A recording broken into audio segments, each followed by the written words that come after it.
Okay, चलिए तो आज हम लोग संवैधानिक विकास का एक झलक देखेंगे और किस तरह से हमारे संविधान में जो संविधान की जो इतना बड़ा रूपरेखा आप लोग देख रहे हैं, तो ये आखिर कैसे बन गया, इसकी चर्चा एक संवैधानिक इतिहास को पढ़ के और जान के ही हमको समझ में आता है।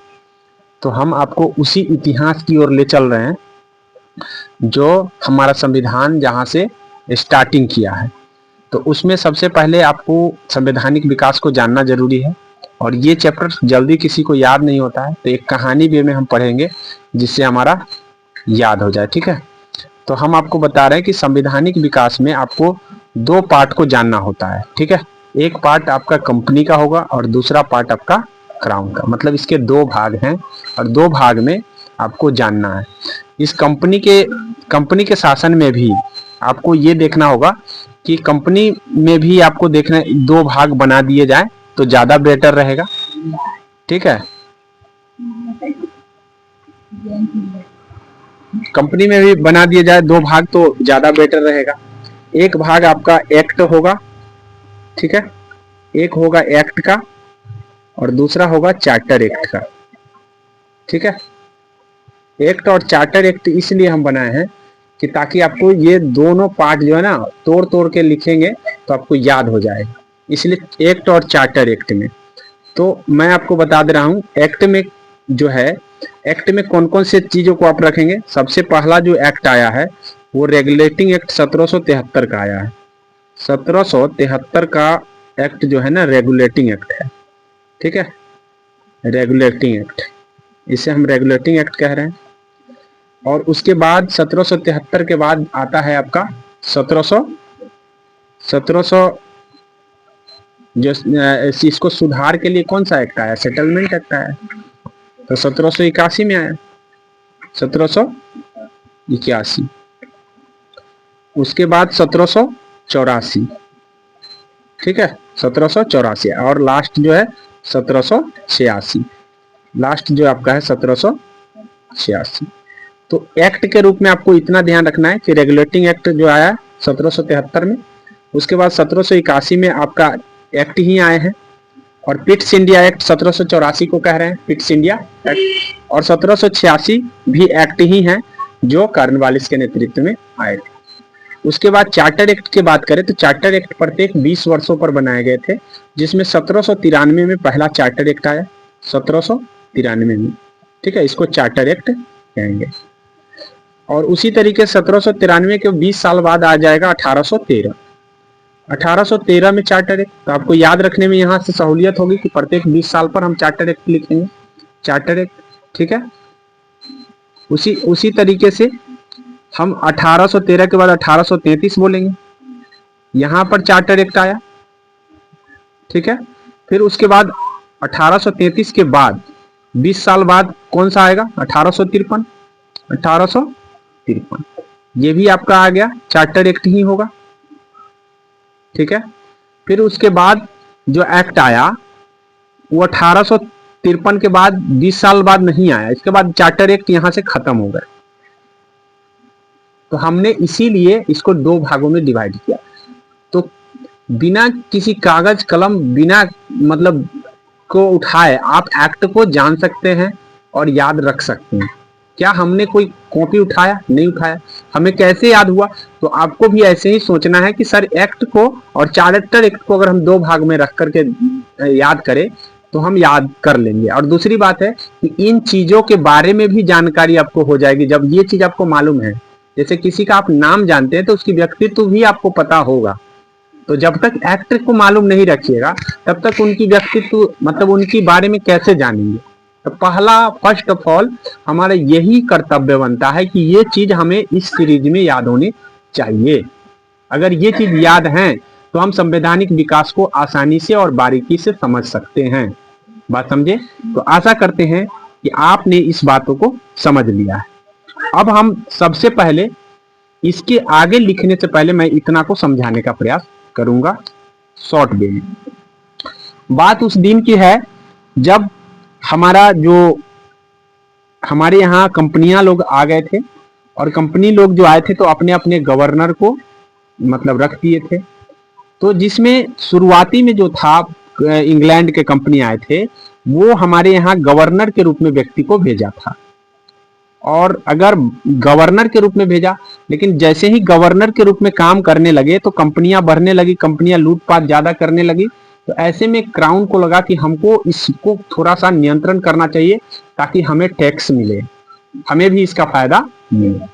तो उसने कंपनी के गवर्नर को अधिकृत करने के लिए, माने अपने अंडर में लेने के लिए, उसने बंगाल का गवर्नर जनरल बना करके वारेन हेस्टिंग्स को भेज दिया।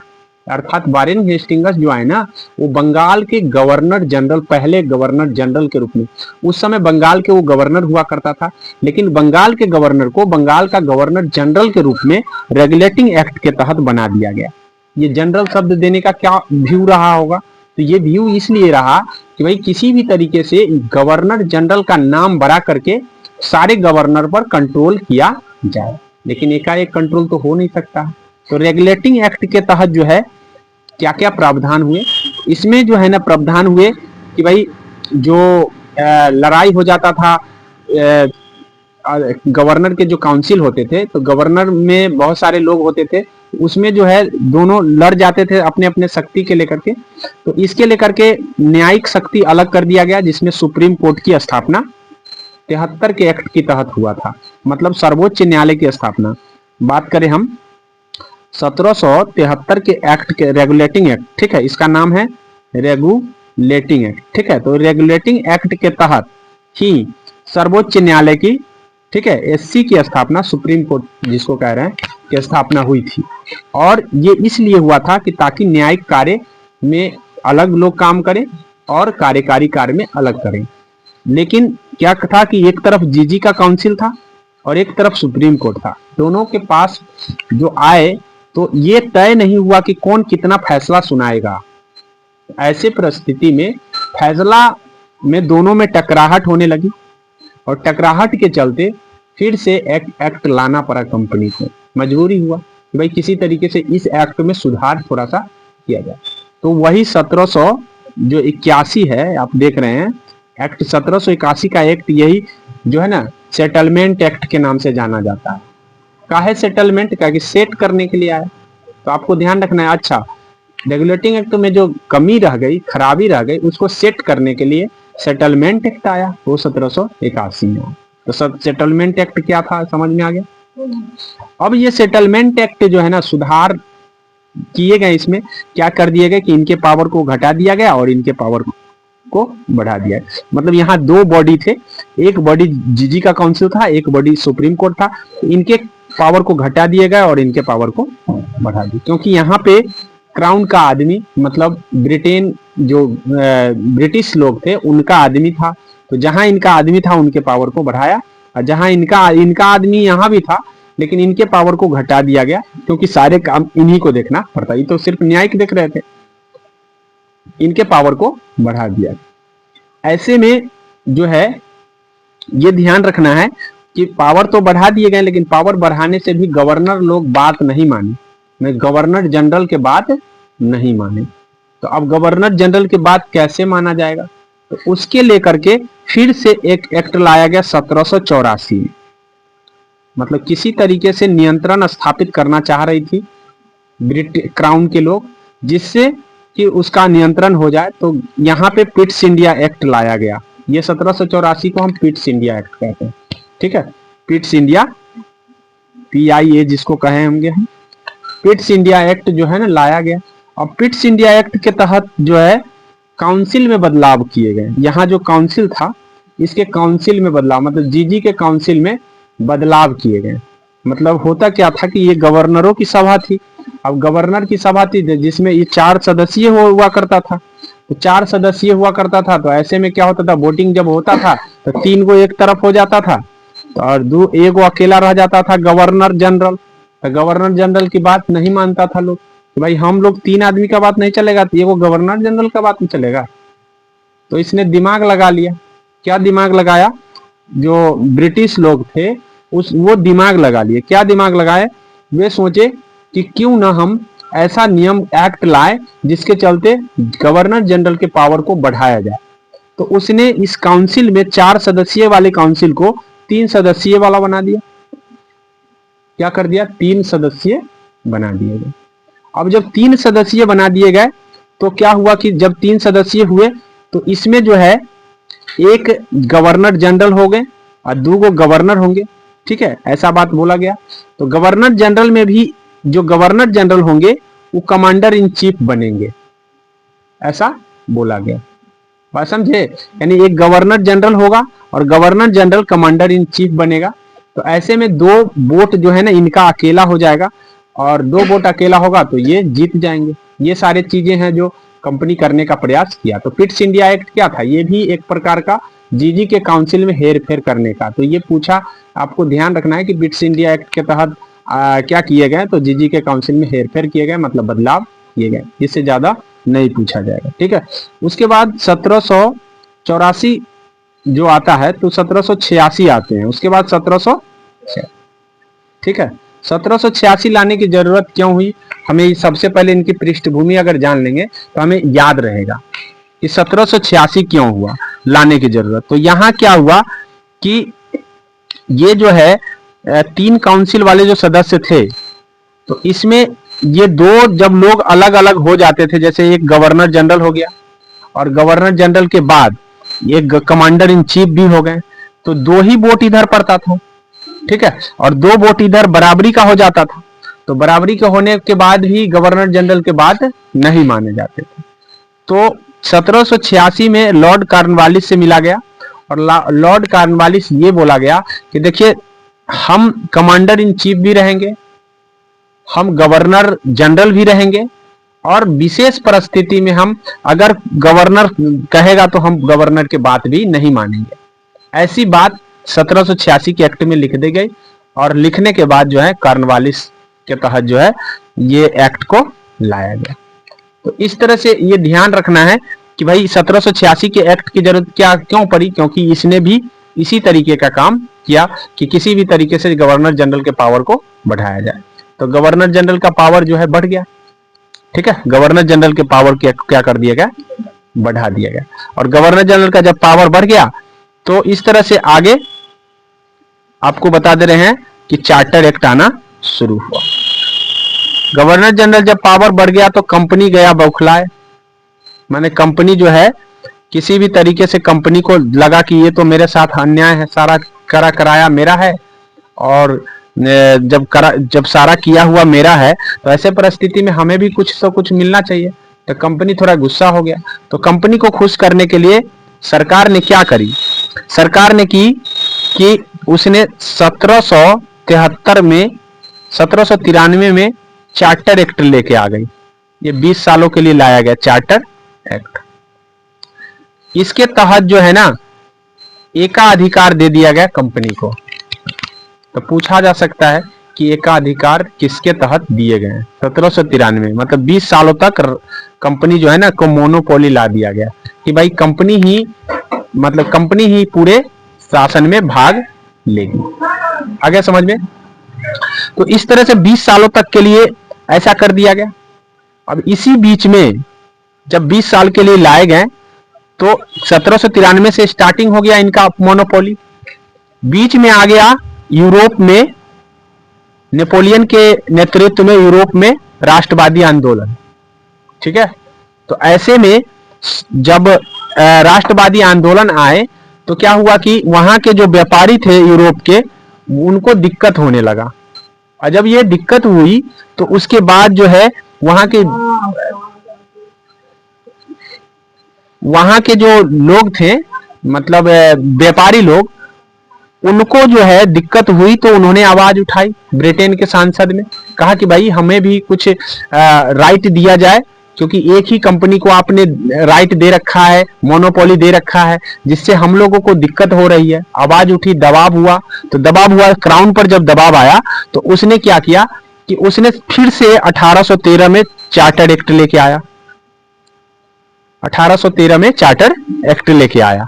अब जब 1813 का चार्टर एक्ट आया तो इसमें बदलाव देखने को मिला। क्या बदलाव देखने को मिला? तो इसने मोनोपोली, एकाधिकार को समाप्त कर दिया चाय चीनी को छोड़कर, एक्सेप्ट चाय और चीनी। तो पूछा जाता है कि एकाधिकार कंपनी ने कब खत्म कर दिया? तो 1813 में ही खत्म कर दिए। सिर्फ और सिर्फ मोनोपोली चाय और चीनी पर था। ठीक है, 20 वर्षों के लिए चाय और चीनी को छोड़कर एकाधिकार को समाप्त कर दिया गया। तो इस बात को ध्यान रखना है। यहां पर एक चीज और कंपनी किया कि 1 लाख के शिक्षा पर अनुदान दिए गए। 1 लाख के शिक्षा पर अनुदान पूछा जाता है। और यहाँ पे ऐसा क्यों किया गया? ऐसा इसलिए कि किसी भी तरीके से भारतीय को धार्मिक रूप से अपने अंडर में किया जाए। हम लोग शासन के रूप में तो कर चुके हैं, धार्मिक रूप से अगर हमारे अंडर में आ जाए तो हो सकता है कि हमारा शासन वहां पे लंबे समय तक खींचे। तो इसने चार्टर एक्ट 1813 लाने की मंशा ये थी कि यहाँ पे मोनोपोली को दबाव में खत्म करना है, क्योंकि यूरोपीय कंपनी उस पर दबाव डाल रही थी कि किसी भी तरीके से मोनोपोली को खत्म कीजिए। मोनोपोली की जब खत्म कर दे तो यहाँ पे इन्होंने एक शर्त ला दिया कि आप लोग लाइसेंस बनाकर जा सकते हैं, व्यापार कर सकते हैं पूर्वी मतलब एशिया के देशों में, दक्षिणी एशिया के देशों में, भारत में कहीं भी व्यापार आप कर सकते हैं, लेकिन आपको लाइसेंस बनवाना पड़ेगा। ठीक है, लाइसेंस के थ्रू आप जाइए, वहां पे व्यापार कीजिए, और लाइसेंस नहीं रहेगा तो आप व्यापार नहीं कर पाएंगे। तो लाइसेंस बनाए गए। तो पूछा जाता है कि लाइसेंस किस एक्ट के तहत मतलब कंपनी को जरूरत हो गया? तो कंपनी को जरूरत लाइसेंस हो गया 1813 के तहत। यहाँ 1 लाख रुपया का अनुदान दिया। ईसाइयों को बोला गया कि भाई आप जाइए धर्म का प्रचार प्रसार वहां पे कीजिए। ठीक है, अनुदान के रूप में 1 लाख रुपये दिए गए क्राउन के द्वारा, ताकि वहां पे हमारा धार्मिक रूप से भी लोग हमारे अंडर में हो जाए। तो आपने देखा कि 1813 का एक्ट क्या था कि दबाव का अधिकार, मतलब दबाव के तहत जो है ना किसी भी तरीके से खत्म कर दे। तो कंपनी से बात कर ली गई, बहस कर ली गई कि भाई देखिए उन लोगों को तो लाइसेंस लेके जाना है, अब जिनके पास पैसा होगा वही लाइसेंस लेगा और वही जाएगा, इसलिए ज्यादा भीड़ बढ़ेगा नहीं, आप टेंशन मत लीजिए, आप लोग व्यापार करते रहे। लेकिन फिर और ज्यादा दबाव पड़ गया, मतलब वहां के लोग और ज्यादा गुस्सा गए कि देखो हम लोग से लाइसेंस ले रहे हो और वहां फ्री उसको दे रखे हो, तो ये कहाँ का न्याय है कि एक ही देश में एक ही कंपनी के साथ लाइसेंस, एक कंपनी के साथ कोई बाइंडेशन नहीं। ऐसा कैसे संभव हो सकता है? दबाव देने लगे वहां की सरकारों पर। तो ब्रिटेन की जब सरकारों पर दबाव आई, सरकार गिर सकती थी, ऐसे में उन्होंने लाइसेंस एक्ट को खत्म कर दिया। 1800 फिर से आ गया 1833 का चार्टर एक्ट, मतलब जरूरत के हिसाब से आता गया। तो मैं आपको बता दे रहा हूं कि 1813 में आपका चार्टर एक्ट आया, जो कि कंपनी के अधिकार को, मोनोपोली को खत्म किया चाय चीनी को छोड़कर। फिर 1 लाख का अनुदान दिया गया, लाइसेंस लाया गया। लेकिन अब जो है 1833 का जो चार्टर एक्ट आया, यहां पे लाइसेंस को खत्म कर दिया। यहां पे लाइसेंस को क्या कर दिया गया? खत्म कर दिया गया। तो आपने देखा कि किस तरह से लाइसेंस को खत्म कर दिया गया। और साथ ही अब थोड़ा सा बदलाव ये देखने को मिला गया कि कंपनी में जो गवर्नर जीजी के जो काउंसिल थे, जीजी के काउंसिल, इसमें गवर्नर जनरल हुआ करता था। इस गवर्नर जनरल इस समय जो थे बंगाल के, वो आपका विलियम बेंटिक हुआ करते थे, लॉर्ड विलियम बेंटिक। ये लॉर्ड विलियम बेंटिक जो थे बंगाल के अंतिम गवर्नर जनरल बने हैं। इसके बाद अब ये बंगाल के नहीं रह जाएंगे, ये अब भारत के रह जाएंगे। मतलब चार्टर एक्ट 1833 के तहत बंगाल के गवर्नर जनरल, मतलब बंगाल के गवर्नर जनरल ऑफ बंगाल, ठीक है, गवर्नर जनरल ऑफ, हाँ, जीजीबी का ही है, और जीजीबी को बना दिया गया जेजीआई, गवर्नर जनरल ऑफ इंडिया। जीजीआई बना दिया गया 1833 के चार्टर एक्ट के, क्योंकि भैया अब जो गवर्नर जनरल का जो ताकत होगा वो पूरी ऑल ओवर इंडिया का होगा, ऑल ओवर इंडिया कर दिया गया। लाइसेंस को हटा दिया गया, मतलब अब दबाव में काम पूरा, अब ब्रिटेन जो है ना दबाव कंपनी, अब ये इधर आ गया। समझिए कि यहां से कंपनी को अब लल्लू पंजू समझा जाने, मतलब जो व्यक्ति आकर के यहाँ पे अपना राज जमाया है, अब उसको लल्लू पंजू समझा जाने लगा। किसके द्वारा? तो ब्रिटेन के द्वारा। ठीक है, अब आपको यहाँ पे धीरे धीरे इसकी ताकत जो है ना छीन होती चली गई। तो आपने किस तरह से देखा कि भाई हमारे जो संविधान है, ये संवैधानिक विकास कैसे कैसे हुआ, ये सारी एक पृष्ठभूमि है और उस पृष्ठभूमि के जरिए हम आपको बता रहे हैं। ठीक है, तो आइए चलते हैं, हम आपको बताते हैं कि 1833 के एक्ट के जब आया तो उसमें बदलाव आए।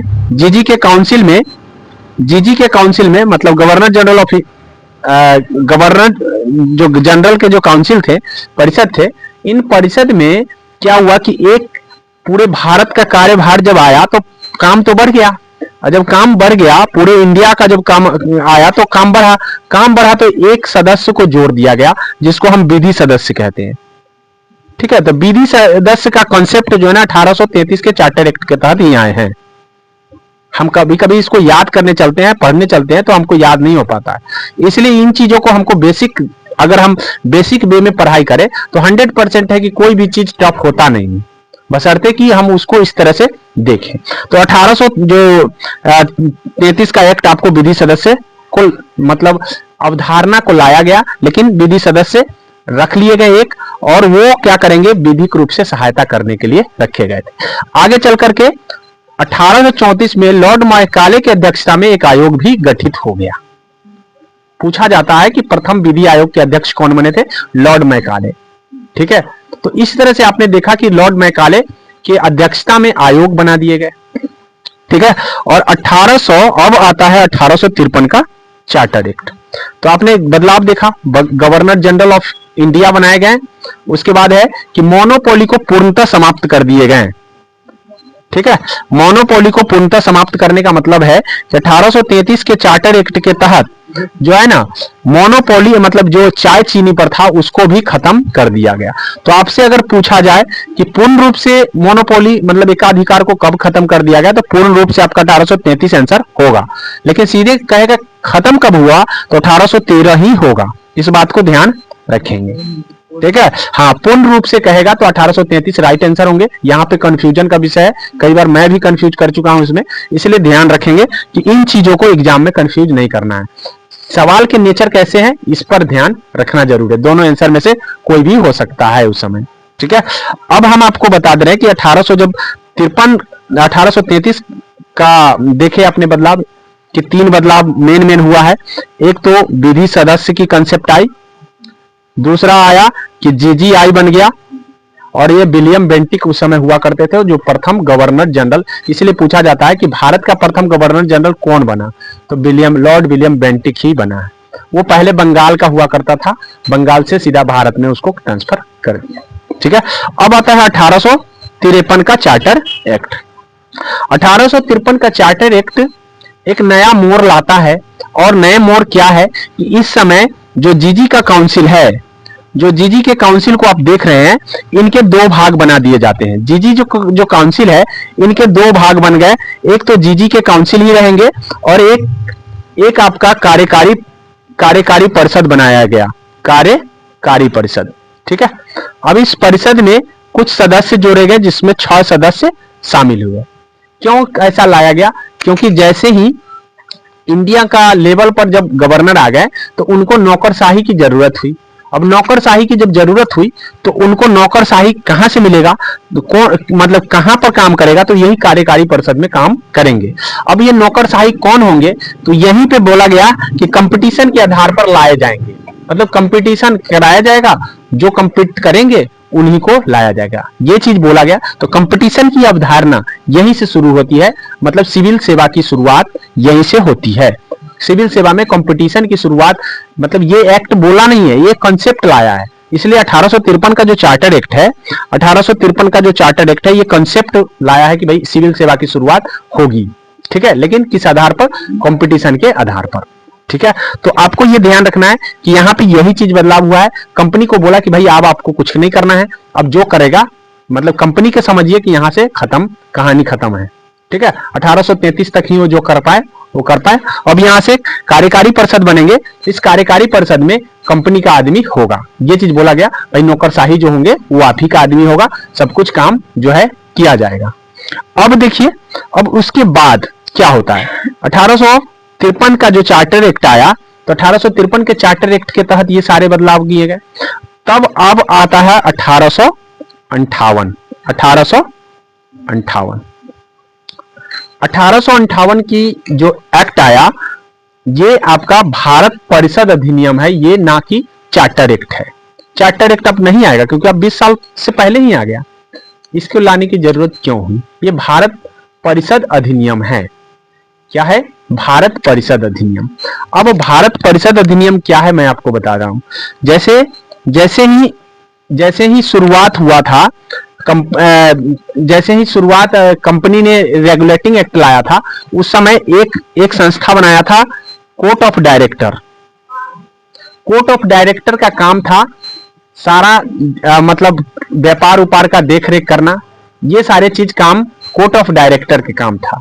लेकिन कोर्ट ऑफ डायरेक्टर का देख रेख के लिए एक इसके ऊपर बनाया था बोर्ड ऑफ कंट्रोल, ठीक है, बोर्ड ऑफ BOC बनाए गए थे, ठीक है, बोर्ड ऑफ कंट्रोल बनाए गए थे। ये बोर्ड ऑफ कंट्रोल के अंदर में COD काम कर रहे थे, इस बात को ध्यान रखना है। अब क्या कर दिया गया कि जब 1857 का विद्रोह हुआ तो कंपनी ब्रिटेन तो ये क्लू ढूंढना चाह रही थी कि किस तरह से कंपनी को हम हटाएं पूर्ण रूप से। ऐसे में उनको 1857 का जो विद्रोह हुआ ये बता दिया कि भाई अब कंपनी को हटने का दिन आ गया। तब जाकर के मतलब बीच में ही बहुत बड़ा विद्रोह हो गया, सैनिक विद्रोह 1857 का। जब 1857 के विद्रोह हो गए तो उस समय कंपनी तुरंत विद्रोह खत्म करा के और तुरंत एक अधिनियम ले आया जिसका नाम है 1858 का परिषद अधिनियम लाया गया। क्या बनाया गया? परिषद अधिनियम। क्योंकि अब BOC को खत्म कर दिया गया, क्योंकि ये BOC का जो काम था ये देख रेख करना था कंपनी के कोर्ट ऑफ डायरेक्टर को, और कोर्ट ऑफ डायरेक्टर और कंपनी ये दोनों मिलकर के चला रहे थे। अब कंपनी को ही हटा रहे हैं जब, क्योंकि कंपनी अब काम लायक नहीं बचा, क्योंकि इनके रहते हुए बहुत बड़ा विद्रोह हो गया। जो हमारे शासन मतलब ब्रिटेन सोचा कि भाई किसी भी तरीके से इन्होंने गलती किया तभी तो इतना बड़ा विद्रोह हुआ, इसलिए इनको हटा करके डायरेक्टली इन्होंने 1858 में क्या लिया है? कंपनी। लेकिन उससे पहले एक परिषद बना दिया गया। क्या बना दिया गया? परिषद बना दिया गया। और ये परिषद का जो होगा वो भारतीय परिषद होगा। कौन होगा? भारतीय परिषद। भारत की परिषद। भारत की परिषद कहां बना है? तो ये बना है ब्रिटेन में, है भारत का परिषद, लेकिन बना कहां? ब्रिटेन। और इसके ऊपर एक भारत का सचिव बनाया गया, भारत का सचिव। और ये परिषद का जो देख रेख करेगा वो भारत का सचिव करेगा। और भारत के सचिव को जवाब देना होगा कहां? तो ब्रिटेन के सांसद में, मतलब एक दूसरे से कंट्रोलेड था, ठीक है। तो भारत के सचिव के अंडर भारत का परिषद था, और भारत के परिषद ने जो अधिनियम बनाया उसका नाम है भारतीय परिषद अधिनियम। तो आशा करते हैं कि अब आपको हम यहां तक के कंसेप्ट को समझाने का प्रयास किए हैं। यहां देखिए, आइए हम शुरू में जो थे, शुरू में हमने आपको बताया था कि देखिए यही एक्ट है। आपने देखा कंपनी के अंतर्गत हम आपको जितने भी एक्ट थे मैंने आपको बता दिया है। ये कंपनी जो शासित की थी उसके अंतर्गत। अब क्राउन आ जाता है, यहां से क्या लिखा है? क्राउन। क्राउन के अंतर्गत ही पहला जो 1858 का आया है वो क्राउन के अंतर्गत आया है, क्योंकि अब क्राउन के अंडर शासन चला गया। यहां से क्राउन अपने शासित होगा, मतलब क्राउन को के द्वारा ही इंडिया में शासन होगी।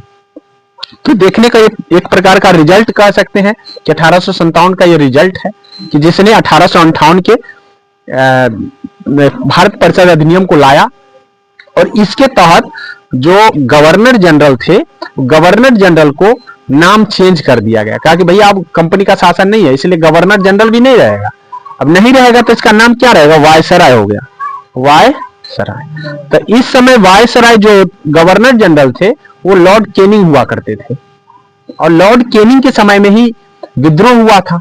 तो इनको अब यही नाम से अगर पुकारा जाएगा तो फिर वही बात रह जाएगा, इसलिए इनका नाम वायसराय करके लॉर्ड कैनिंग वायसराय के रूप में आ गए। तो पूछा जाता है कि प्रथम वायसराय कौन बने थे? तो ये सारे चीज हमको याद होते नहीं, हालांकि हमने गवर्नर जनरल का भी पूरे वीडियो बनाया है, लेकिन इन चीजों को याद करने के लिए आपको चीजें रिलेट करके याद करना पड़ता है कि वायसराय क्यों बन गया। तो वायसराय बन गए। अब ये वायसराय जो है ना 1858 से वायसराय कहलाएंगे, गवर्नर जनरल ऑफ इंडिया नहीं कहलाएंगे, भारत का वायसराय, ठीक है। अब ये भारत का वायसराय हुआ 1858 से, क्राउन अपने अंडर में शासन ले लिया। यहाँ से कार्यकारी परिषद जो आपको बताए थे कि कार्यकारी परिषद थे, वो कार्यकारी परिषद के तहत जो कार्यकारी परिषद में जो भी सदस्य आएंगे वो कंपटीशन के थ्रू आएंगे, चाहे वो भारतीय हो चाहे कोई हो, कंपटीशन में जो पास करेंगे उसको। हालांकि कंपटीशन फेयर नहीं था। फेयर नहीं था मतलब है कि उसमें पास कर दिया जाता था ब्रिटेन के आदमी को, क्योंकि सिविल सेवक है ना, अभी भी सिविल सेवा जो यूपीएससी होता है, बीपीएससी होता है, वो सब सिविल सेवा के अंतर्गत आते हैं। तो मेन चीज क्या है, सरकार का मेन काम नौकरशाही मेन आदमी होता है जिसके थ्रू सरकार चल रही है, और जो हम नौकरशाह को कहें वो करे तो ये इसका मतलब है कि वो शासन के अधीन चल रहा है, बात समझे। तो इस तरह से आपने देखा कि यहां से कंपटीशन शुरू हो गया। तो पूछा जाता है कि सिविल सेवा में परीक्षा की शुरुआत कब हो गई, तो ये 1858। तो देखा किस तरह से आपने कहानी भी में पढ़ा और कैसे कैसे आपको ये सारे बात याद भी हो गए होंगे। नहीं तो 2 बार अगर आप देखेंगे लिखेंगे तो 100% है कि ये बात आप भूलेंगे नहीं। अब इसके आगे मैं कल बताऊंगा, ठीक है, इसके आगे मैं पूरी कहानी कल बताऊंगा।